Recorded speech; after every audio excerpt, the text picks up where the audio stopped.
Now, as the worst violence in years escalates in the region, Israel is sending tanks and troops to the border with Gaza and is not ruling out a ground incursion into Palestinian territories. The U.S. says it is urgently working with regional partners in the Middle East to restore calm.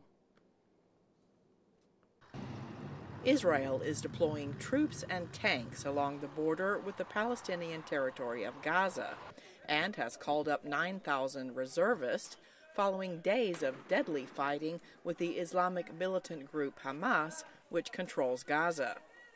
Palestinian militants have fired more than 1,800 rockets, and the Israeli military has launched more than 600 airstrikes, toppling at least 3 apartment blocks.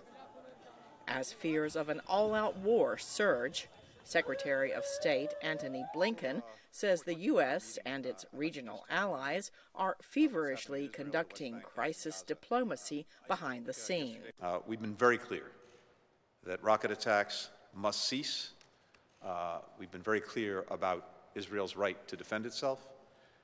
We're also engaging our regional partners with urgency to see to it that calm prevails. And our heartfelt condolences go out to the loved ones of those lost. Before the current crisis began, the Biden administration had reached out to Palestinians, but had not made the Israeli-Palestinian conflict a top priority. Several Democratic lawmakers went to the floor of the House this week to express their support for Israel amid the deadly violence. In case there is any confusion, Hamas is a terrorist organization designated by the United States, dedicated to the destruction of Israel, and which Congress has and must condemn for killing innocent civilians and using women and children as human shields.